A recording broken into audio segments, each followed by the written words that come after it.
Hello and welcome to the wonderful world of economics. Yes, friend. In the last lecture, we have discussed what are the features of trade cycle, or you can say a business cycle. Now, in the today's section, we are going to discuss what are the different phases of trade cycle in a very easy way. As you know that simplicity is our main motto. Now, as we discussed, trade cycle is the alternating phases of sometime we will see fluctuation of expansion period, and after that we will see contraction period. So, when we will see ups and down in the market, there is alternating position or the period of expansion period and then contraction period, which indicating the period of good and bad period. यानी किस तरह से market में some time we observe good trade चल रहा है, कभी bad trade चल रहा है, और जब एक्सपांशन ऑफ ट्रेड रहता है तो ड्यूरिंग दैट ट्रेड हम देखते हैं कि there is more and more number of output demanded in the market. आपकी डिमांड बढ़ जाती है, आपकी कंजम्पशन बढ़ जाती है, प्रोडक्शन बढ़ जाती है, ओवरऑल आउटपुट इंक्रीज़ हो जाता है, आपकी इकनॉमी में क्रेडिट फैसिलिटीज़ बढ़ जाती हैं, आपकी इकनॉमी में एम्प्लॉयमेंट बढ़ जाती है, प्राइजेस बढ़ जाती हैं, इन्वेस्टमेंट लेवल बढ़ जाता है, ओवरऑल स्टॉक इंक्रीजेस. यानी वो एक्सपांशन पीरियड रहता है. And some time these again all these जो हमारे एग्रीगेट है इकोनॉमिक वेरिएबल्स है, they start declining, and at that time we face the period of contraction. और जब पीरियड ऑफ कॉन्ट्रैक्शन होता है तो what we will find, there is less output, less consumption, less production, less employment, less then low level of prices हो, low investment हो, लो level of stock हो. तो इस तरह से इकोनॉमी में हमने ट्रेड साइकिल डिस्कस किया था. Now we have to see that कि what are the four phases. कौन से 4 phases हैं जो जनरली वी ऑब्जर्व करते हैं इन ट्रेड साइकिल्स और इन बिजनेस साइकिल. जब हम 4 phases की बात करते हैं तो first we will try to demonstrate with the help of diagram. हम डायग्राम की मदद से पहले हम उनको दिखाने की कोशिश करते हैं, and then one by one we will try to explain कि what exactly we find in each and every phases. तो जब हम जनरली बात करते हैं 4 फेजेस, जब इकोनॉमी अपवर्ड ट्रेंड में जाती है तो अपवर्ड ट्रेंड में हमें क्या दिखाई देता है, रिकवरी फेज दिखाई देता है. फिर रिकवरी फेज अगर कंटिन्यूसली लॉन्ग पीरियड तक सस्टेन करता है तो वो कन्वर्ट हो जाता है prosperity period. And after prosperity period क्या आ जाता है, एक पीक पीरियड यानी boom period. At that level what we will find, there is a stagnation in the economy. यानी all the resources are fully utilized, हम utilize करते हैं. And after some time क्योंकि peak period हो, prosperity हो, वो भी long run तक remain नहीं कर सकती. Then slowly it start declining. फिर वो धीरे धीरे डिक्लाइन होना शुरू हो जाता है. Then that time कौन सा फेज स्टार्ट हो जाता है, थर्ड फेज, रिसेशन. अच्छा, अगर रिसेशन जो है that is slow down of the economy, अगर वो स्लो डाउन इकोनॉमी कंटिन्यूस चलता रहा तो हमें दिखाई देता है fourth phase that is depression. तो यही चारों फेज हम दिखाते हैं पहले डायग्राम की मदद से, फिर उसको वन बाय वन और डिटेल में एक्सप्लेन करते हैं, और हम देखेंगे कि कौन से फीचर्स हमें इन चारों फेजेस में दिखाई देते हैं. तो let's see first with the help of diagram. हमने क्या किया है, एल शेप का पहले फॉर्मेट ले लिए. एक्स एक्सिस पे टाइम दिखाते हैं, कितने टाइम पीरियड में हम लोग ये फेजेस फेस करते हैं, और वाई एक्सिस पे हमें दिखाई देता है लेवल ऑफ इकोनॉमिक एक्टिविटीज़, कि किस तरह से आपकी इकोनॉमी में जो एग्रीगेट डिमांड है या प्रोडक्शन है, कंजम्पशन है, आउटपुट है, प्राइजेस है, वो आपकी इकोनॉमी में सर्कुलेट होते रहते हैं. तो इस तरह से हमें वेव टाइप, जैसे हमने फीचर्स में किया था, इट्स जो ट्रेड साइकिल्स हैं they are behaving like a wave like movement. तो वो वेव लाइक मूवमेंट है जो हमें दिखाई देता है. लेकिन इस वेव लाइक मूवमेंट में हम देखते हैं, मैंने एक डॉटेड लाइन ड्रॉ की है, that is S S. What it shows, steady growth line. एक स्टीडी ग्रोथ लाइन हमें दिखाता है कि कितने भी इकोनॉमी में अप्स एंड डाउन्स आए, हमारी इकोनॉमी अपवर्ड ट्रेंड में बढ़ती ही जाती है. बिजनेस भले ऊपर नीचे होता रहता है, लेकिन we put our efforts, our government put our efforts to improve the economic growth and development. तो इस तरह से हमारे इकोनॉमी का जो ग्रोथ लेवल है इट इज़ मूविंग अपवर्ड, जो हमें दिखाई देता है। अच्छा, इस तरह से हमें जो ये वेव्स दिख रहे हैं, अब उस वेव्स में जब हम देखते हैं नीचे हमने 2 डॉट्स दिखाए, यानी ये जो हमारी बॉटम लाइन है this is the trough position. Trough यानी हमारी इकोनॉमी कंटिन्यूस डिप्रेशन के बाद एकदम बॉटम लाइन पे पहुंच गई है, जहाँ पे हमारे रिसोर्सेज एकदम लेस यूटिलाइज हो रहे हैं।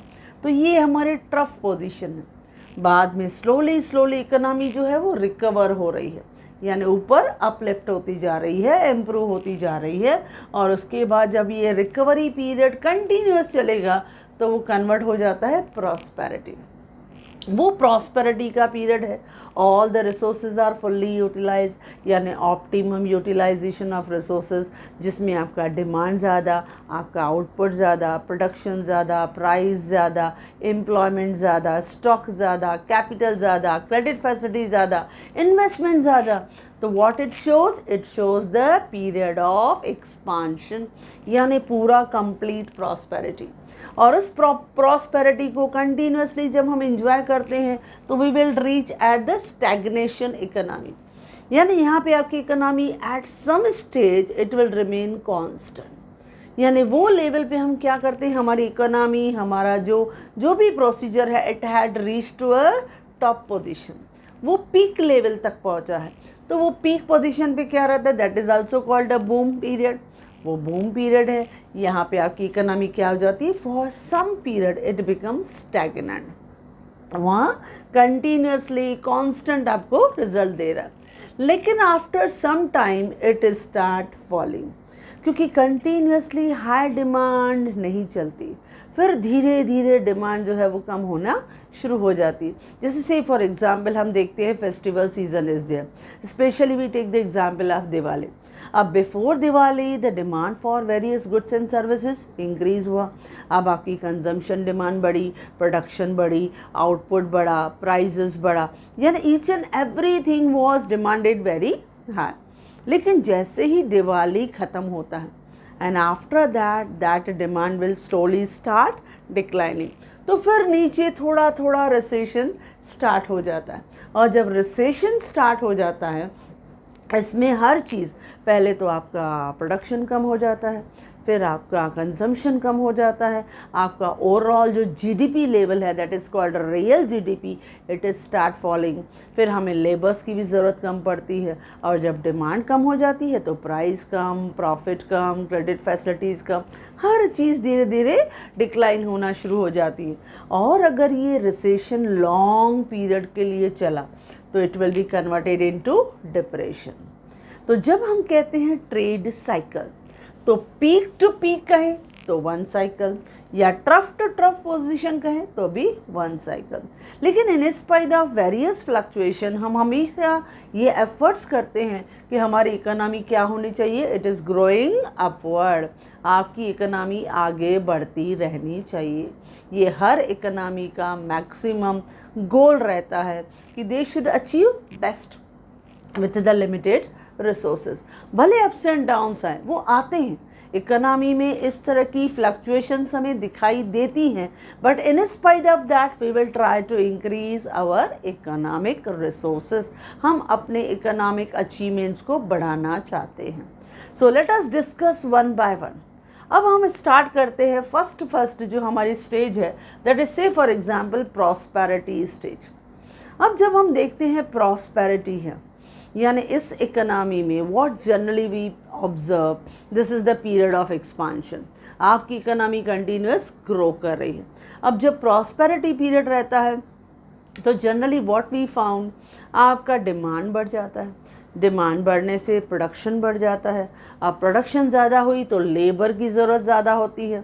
अब लेबर को रिक्रूटमेंट आपने ज़्यादा दिया तो उनकी ओवरऑल इनकम बढ़ जाती है, उनकी वेजेस और सैलरीज बढ़ जाती है। Again consumption demand will go on increasing, तो ओवरऑल रियल जीडीपी यानी national income of the country will go on increasing. अच्छा, सब जगह आपके रॉ मटेरियल की ज़रूरत ज़्यादा, लेबर्स की रिक्वायरमेंट ज़्यादा, सर्विसेज की रिक्वायरमेंट ज़्यादा, वेयर हाउसेस की रिक्वायरमेंट ज़्यादा, बैंक सर्विसेज की रिक्वायरमेंट ज़्यादा। तो ओवरऑल जब आपकी डिमांड ज़्यादा हो जाती है तो prices in the economy also go on increasing, तो प्राइसेस भी बढ़ने लगती हैं। अब हाई प्राइसेस प्रोड्यूसर्स को मिलेंगे तो but natural they will enjoy the higher profits, उनको प्रॉफिट्स भी ज़्यादा मिले। अब उनके प्रॉफिट्स बढ़ने लगते हैं तो उनको बैंकर्स भी ज़्यादा से ज़्यादा क्रेडिट फैसिलिटीज़ देते हैं। तो इस तरह से क्रेडिट बढ़ा तो वॉल्यूम ऑफ इन्वेस्टमेंट वो बढ़ जाता है, overall stock of goods and services वो बढ़ने लगता है। तो that is called the period of prosperity. In this period generally what we observe, this is the period when we find कि output हो, production हो, consumption हो, it is increasing in the economy, उसका लेवल जो है वो बढ़ता रहता है, that is called the prosperity phase। अच्छा, what generally features we observe in that, तो वो फीचर्स जनरली हम डिस्कस कर रहे हैं जो मैंने आपको अपने नोट्स में भी दिया है। अब वो फीचर्स हम कर रहे हैं। लेट्स सी कि जब हम प्रॉस्पेरिटी पीरियड हम देखते हैं, जब इकोनॉमी ग्रो कर रही है, बहुत ज़्यादा पॉजिटिव रिस्पांस दे रही है, तो उस प्रॉस्पेरिटी में हमें क्या क्या दिखाई देता है? हमें जनरली दिखाई देता है high level of income and employment, आपका इनकम ज़्यादा, आपकी एम्प्लॉयमेंट भी ज़्यादा, ये हमें हाई प्रॉस्पेरिटी लेवल पे दिखाई देता है। सेकंड, हमें दिखाई देता है high level of output, production capacity producers ज़्यादा बढ़ा रहे हैं क्योंकि ओवरऑल आपकी डिमांड ज़्यादा आ रही है, कंजम्पशन डिमांड ज़्यादा आ रही है, तो आपको प्रोडक्शन कैपेसिटी भी ज़्यादा बढ़ानी पड़ेगी। इसके लिए आपने ज़्यादा से ज़्यादा रिसोर्सेज को एम्प्लॉय किया। Then high level of consumption demand, overall demand for various goods and services वो भी बढ़ गई है। फोर्थ है high level of marginal efficiency of capital and investment. Now इस प्रॉस्पेरिटी पीरियड में हम देखते हैं क्रेडिट फैसिलिटीज़ बढ़ जाती हैं, इसकी वजह से इन्वेस्टमेंट बढ़ जाता है, अब कैपिटल फॉर्मेशन बढ़ जाता है। लेकिन क्योंकि प्रोडक्शन कैपेसिटी ज़्यादा है, बिज़नेस का सेल ज़्यादा है, बिज़नेस का प्रॉफिट ज़्यादा है, तो मार्जिनल एफिशिएंसी ऑफ कैपिटल, जिसे हमने शॉर्ट फॉर्म में क्या कहा, MEC, वो भी प्रॉफिटेबल हो जाती है। यानी हमारे जो एक्सपेक्टेड रिटर्न्स हैं, जितना हमने उसमें कैपिटल इन्वेस्ट किया, वो इन्वेस्टमेंट हमें ज़्यादा रिटर्न दे रही है। तो मार्जिनल एफिशिएंसी ऑफ कैपिटल और इन्वेस्टमेंट, उनका भी रिएक्शन इकोनॉमी में क्या हो जाता है, पॉजिटिव हो जाता है। नेक्स्ट है हाई रेट ऑफ इंटरेस्ट। अब जब प्रोड्यूसर्स कमाते ज़्यादा हैं, उनके लिए ज़्यादा से ज़्यादा जो है प्रॉफिट्स वो अर्न करते हैं, तो रेट ऑफ इंटरेस्ट वो देते भी ज़्यादा हैं। प्लस डिमांड जब बढ़ जाती है ओवरऑल, तो भी बैंकर्स रेट ऑफ इंटरेस्ट क्या कर देते हैं, हाई कर देते हैं, क्योंकि ओवरऑल डिमांड बढ़ गई है। तो ये इफेक्ट आता है कि रेट ऑफ इंटरेस्ट जनरली क्या हो जाते हैं, ओवरऑल हाई हो जाते हैं, रिटर्न क्या हो जाते हैं, हाई हो जाते हैं। तो हाई रेट ऑफ इंटरेस्ट हमें दिखाई देता है। फिर बैंकर्स को भी लगता है कि उस दौरान ज़्यादा से ज़्यादा क्रेडिट फैसिलिटीज़ को बढ़ाना, डिफरेंट टाइप ऑफ स्कीम्स को निकालना, वो उनके लिए प्रॉफिटेबल है, तो क्रेडिट फैसिलिटीज़ भी ज़्यादा बढ़ जाती हैं। नेक्स्ट हम देखते हैं फुल एम्प्लॉयमेंट लेवल, यानी फुल एम्प्लॉयमेंट ऑफ रिसोर्सेज। जितने भी हमारे इकोनॉमी में रिसोर्सेज हैं, यू नो दैट, मैन हो, मनी हो, मटेरियल हो, मशीनरी हो, मेथड्स हो, मार्केट्स हो, ये सब रिसोर्सेज जो हैं वो फुल्ली यूटिलाइज्ड किए जाते हैं, यानी फुल्ली उसका मैक्सिमम यूज़ किया जाता है। Then optimum utilisation of resources, यानी हर प्रोड्यूसर चाहता है मेरी प्रोडक्शन कैपेसिटी ऑप्टिमम लेवल तक हो, मैं फुल एक जो कैपेसिटी है, प्रोडक्शन कैपेसिटी जितना हो सके मैं करूं, क्योंकि डिमांड ज़्यादा आ रहा है और यही एक मौका है जिसमें मैं अपनी प्रोडक्शन को बढ़ा सकता हूं। तो ये इफ़ेक्ट आता है जब एक्सपांशन पीरियड आता है कि सपोज़ कोई किसी प्रोडक्ट का डिमांड हो गया, जिसे हमने स्पेशली कोविड में देखा। अब कोविड में हमने देखा मास्क हो, सैनिटाइज़र्स हो, इनकी डिमांड बढ़ी, या सपोज़ हमने देखा कि ऑक्सीजन के प्लांट्स को बढ़ाए गए, ऑक्सीजन की प्रोडक्शन कैपेसिटी बढ़ाई गई, तो इनकी डिमांड बढ़ी। इनने हमने कोशिश किया कि हमारे रिसोर्सेज जिनकी हमें पहले कभी इतनी ज़रूरत नहीं पड़ी थी, लेकिन अभी प्रॉब्लम हमारे सामने ऐसा आया कि हमने इन रिसोर्सेज को बहुत ही ज़्यादा से ज़्यादा प्रोड्यूस किया। हमने मेडिसिन्स को ज़्यादा से ज़्यादा किया, जहाँ हमने वैक्सीन्स बनाई। अब वैक्सीन्स की भी प्रोडक्शन हम ज़्यादा कर रहे हैं। क्यों? क्योंकि हमें पता है हमारे देश की 138 करोड़ के करीब, यानी नियरली अगर मैं कहूँ 140 करोड़ के करीब जो है वो पॉपुलेशन है। अब 140 करोड़ की पॉपुलेशन, उनको भी 2 डोजेस देने हैं, यानी 280 करोड़ की तो हमें वैक्सीनेशन चाहिए ना। उन्हें हमें प्रोड्यूस करना है, उन्हें हमें प्रोवाइड करना है, डिस्ट्रीब्यूट करना है। तो ये सब चीज़ें क्या है, प्रोडक्शन कैपेसिटी को बढ़ा रहे हैं। यानी हमने अपने रिसोर्सेज को मैक्सिमम यूटिलाइज किया। ऐसे हर प्रोड्यूसर कोशिश करता है, क्योंकि उसकी प्रॉफिट अर्निंग कैपेसिटी भी बढ़ेगी, उसका रिटर्न बढ़ेगा, और अगर उसका रिटर्न बढ़ेगा तो ओवरऑल इकोनॉमी भी तो ग्रो करेगी, उसका रियल जीडीपी बढ़ेगा। तो इसमें हम देखते हैं ऑप्टिमम यूटिलाइजेशन ऑफ रिसोर्सेज। और जब हर चीज़ की डिमांड बढ़ने लगे, यानी प्राइजेस बढ़ा, प्रॉफिट बढ़ा, रेट ऑफ इंटरेस्ट बढ़ा, तो जनरली आपने एक चीज़ ऑब्ज़र्व की कि जब एक्सपांशन पीरियड होता है, हर चीज़ ज़्यादा डिमांडेड होती है, तो उस समय प्राइसेस बढ़ जाते हैं, क्योंकि डिमांड ज़्यादा लेकिन सप्लाई नहीं हो पा रही है। तो जब प्राइस बढ़ता है तो इट रिजल्ट्स इन इन्फ्लेशन, क्योंकि general rise in the prices को हम क्या कहते हैं, इन्फ्लेशन।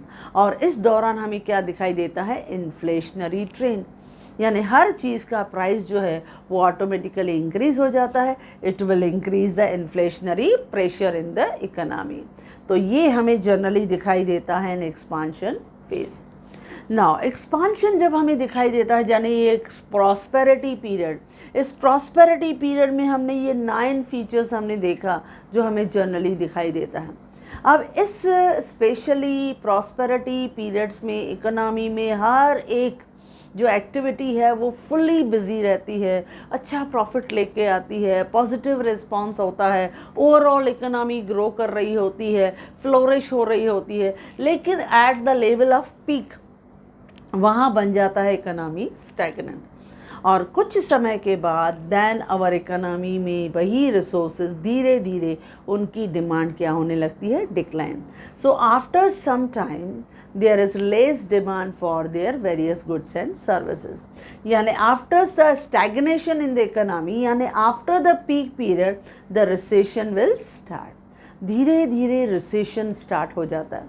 जब हम कहते हैं ना recession, तो recession में क्या होता है, slow down of the economy, यानी इकोनॉमिक में जो हमारी जो भी एक्टिविटीज़ है वो धीरे धीरे स्लो होने लगती है। जैसे हमने अभी अभी एग्जाम्पल लिया कि जब प्रॉस्पेरिटी पीरियड होता है तो हम देखते हैं, जैसे मैंने एग्जाम्पल लिया दिवाली का। अब दिवाली में you will see that entire markets are full with the number of customers, इतने consumers, and they require the variety of goods and services. लेकिन जैसे ही दिवाली का सीज़न कंप्लीट हो जाता है, you will see that कि when the people spend lot of amount during the Diwali season, यानी before that and after that season, after that festival, we see that our purchasing power slowly start declining, slowly fall होता है, कम हो जाता है।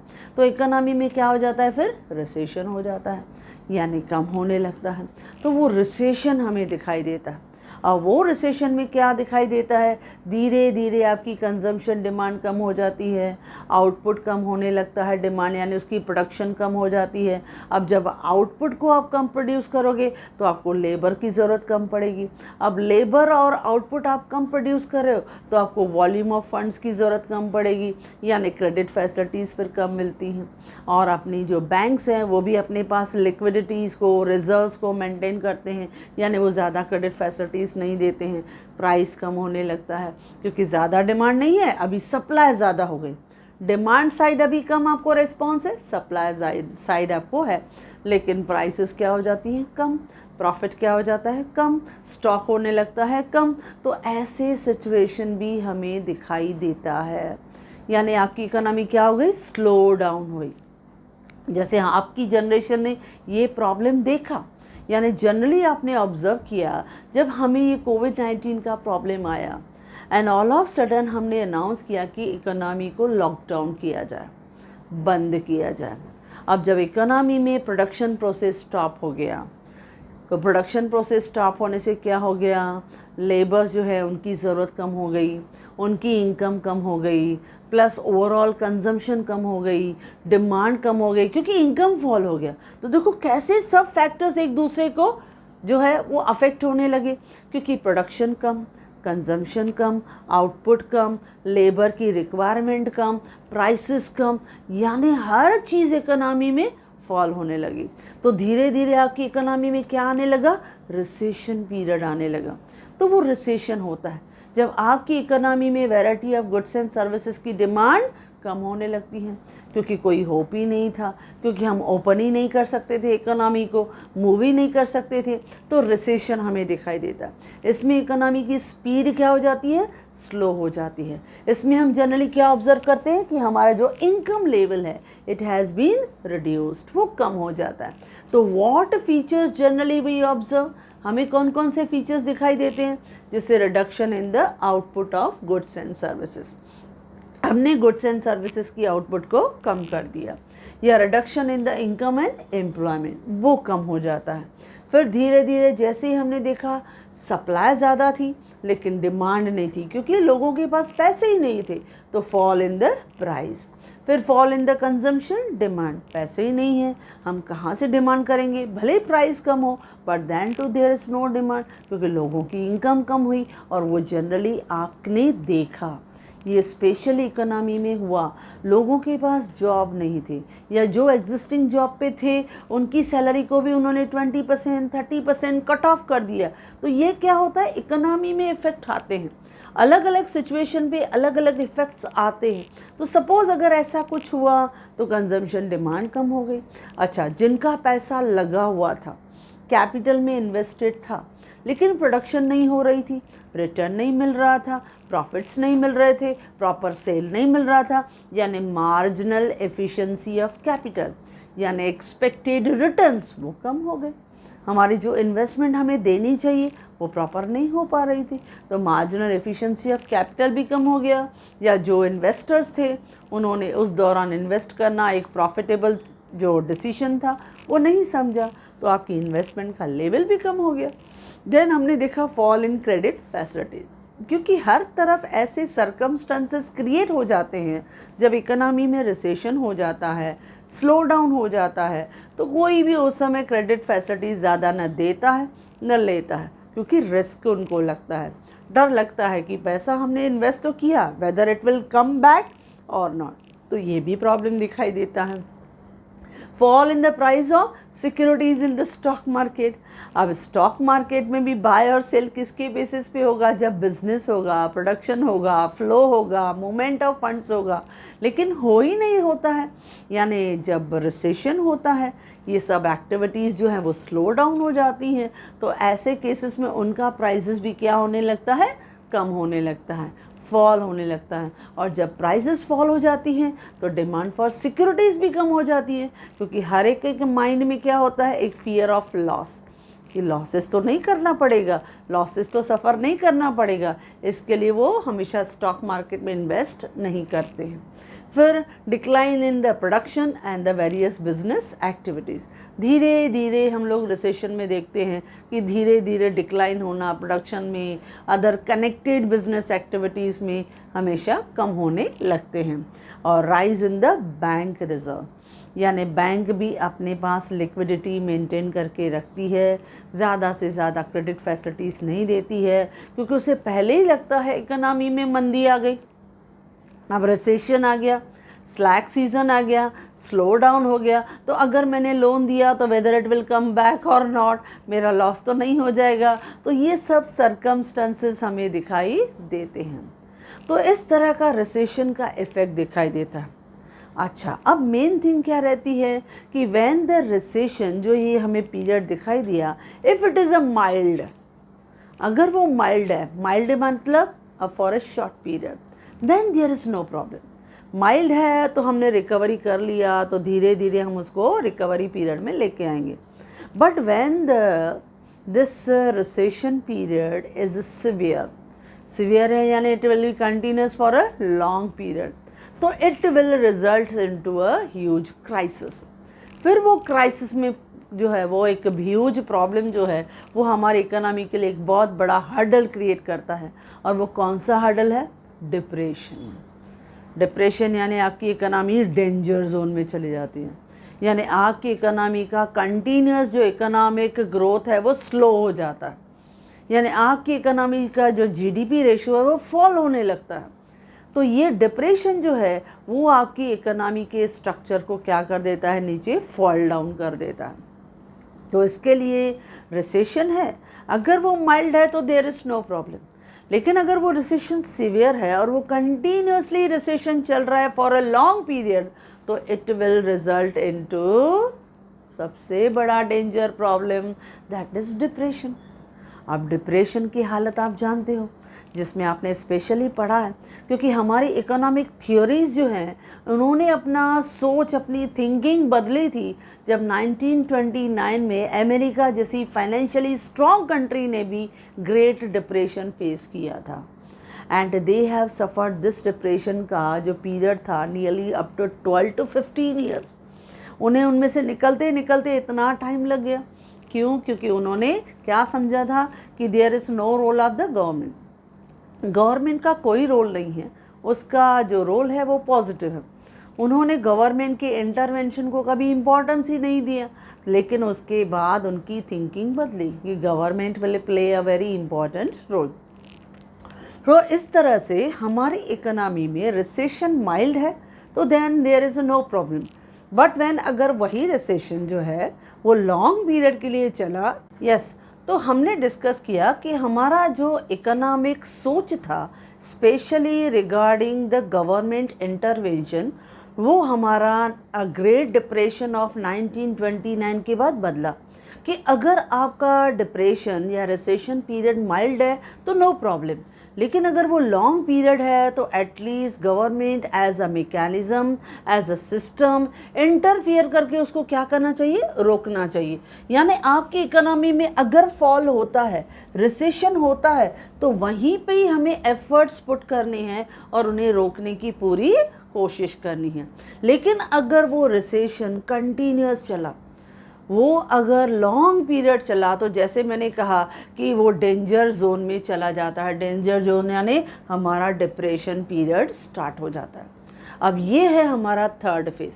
जब हम कहते हैं complete slow down of the economy, जब आपकी इकोनॉमी में वो रिसेशन लॉन्ग पीरियड के लिए दिखता है तो हमें दिखाई देता है डिप्रेशन।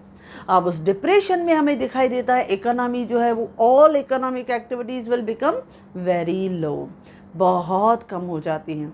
और उस टाइम पे specially economy has to suffer a huge losses. उस समय हमारे इकोनॉमी के जो प्रॉफिट्स हैं, उनका ग्रोथ है, उनका डेवलपमेंट है, बहुत रिड्यूस हो जाता है। तो ये जनरली हमें दिखाई देता है ड्यूरिंग द डिप्रेशन पीरियड। अच्छा, व्हाट फीचर्स भी ऑब्जर्व इट।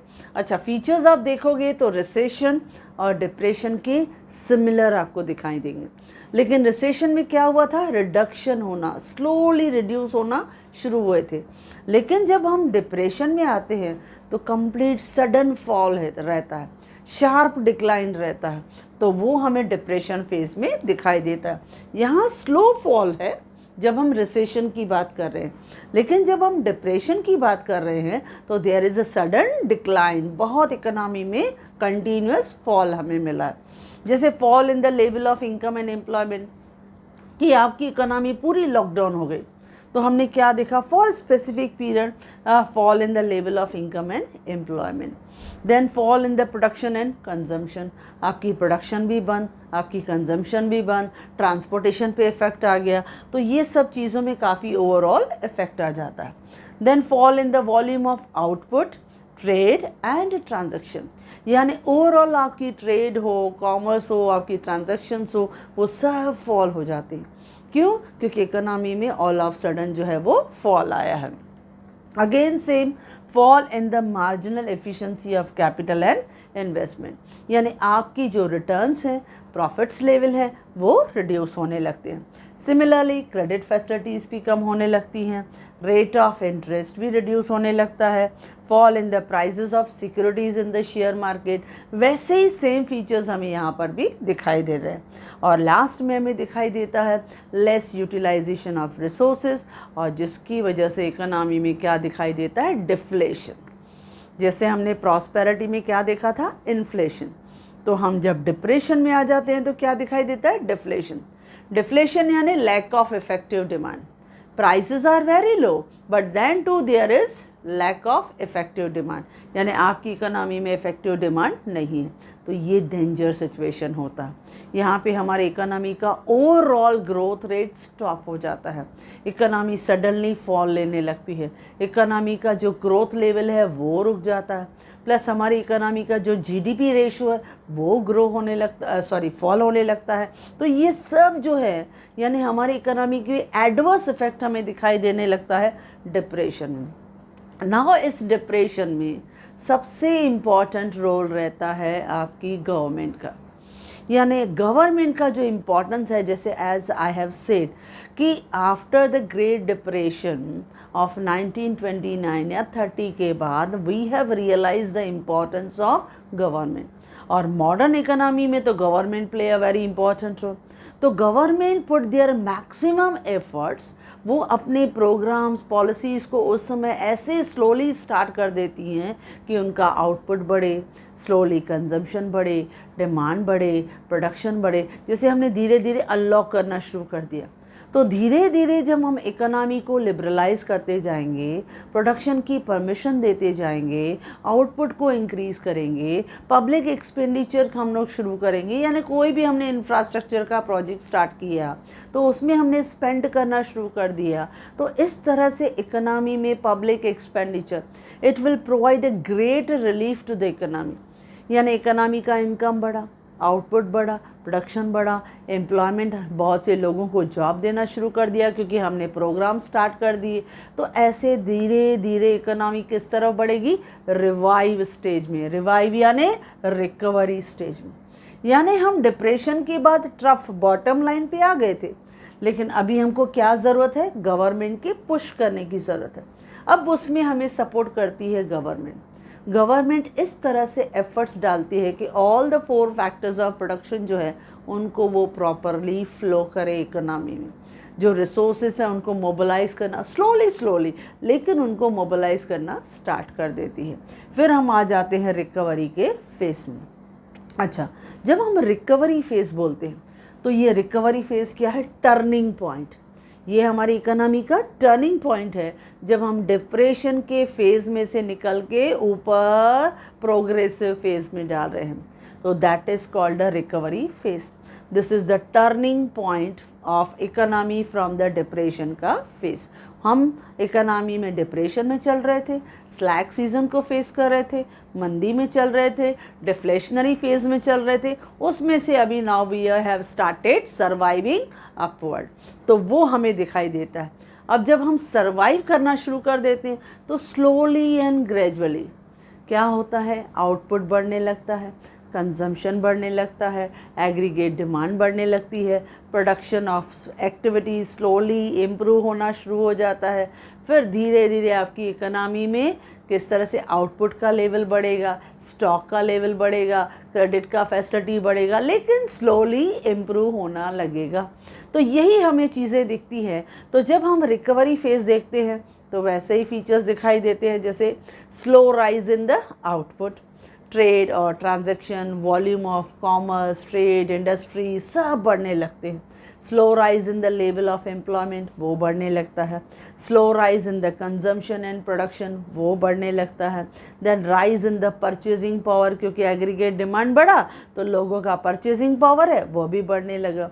फिर जैसे प्रोडक्शन बढ़ा तो बैंक्स भी इंटरेस्ट लेने लगी, उन्होंने भी ज़्यादा से ज़्यादा उनको क्रेडिट फैसिलिटीज़ देना शुरू कर दिया, वो इन्वेस्टमेंट बढ़ने लगी। फिर धीरे धीरे मार्जिनल एफिशिएंसी ऑफ कैपिटल वो भी बढ़ने लगा, इन्वेस्टमेंट भी बढ़ने लगा।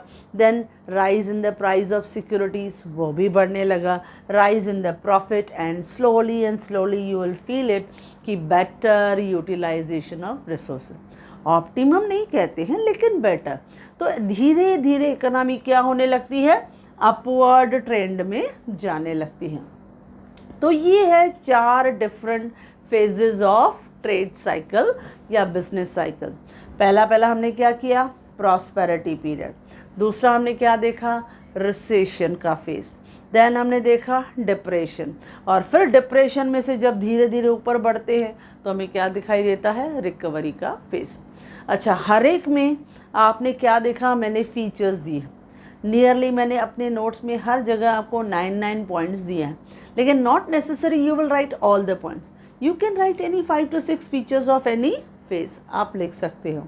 अच्छा, प्लस वेरी इंपॉर्टेंट पॉइंट, जब ये क्वेश्चन SY BCom में पूछा जाता है specially from the trade cycle, कि वो explain the different phases of trade cycle with a suitable diagram, कि आप बताओ, तो they generally never ask all the 4 phases. Students ये ध्यान देना, चारों फेजेस लगभग वो आपसे एक साथ नहीं पूछेंगे। They will ask you any 2 phases, वो कोई भी 2 फेजेस आपसे पूछ सकते हैं। तो generally they will ask you, जैसे प्रॉस्पेरिटी, बहुत बार हमने देखा यूनिवर्सिटी के पेपर में प्रॉस्पेरिटी का देखा, यानी अपवर्ड ट्रेंड में से आइदर रिकवरी और प्रॉस्पेरिटी, और डाउनवर्ड ट्रेंड में आइदर रिसेशन और depression.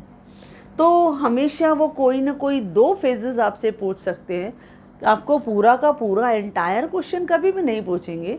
They will ask you any 2 phases of trade cycle, लेकिन बहुत आसान है। ध्यान देना, 2 फेजेस हैं, जैसे रिकवरी एंड प्रॉस्पेरिटी। तो जो हम प्रॉस्पेरिटी और रिकवरी देख रहे हैं उसमें यही सब फैक्टर्स जो हैं, जैसे आउटपुट है, प्रोडक्शन है, कंजम्पशन है, क्रेडिट फैसिलिटी है, लेबर का एम्प्लॉयमेंट है, ये सब बढ़ रहे हैं। Prices in the market, securities या बेटर यूटिलाइजेशन ऑफ रिसोर्सेस हैं, या marginal efficiency of capital and investment है, ये सब बढ़ रहे हैं।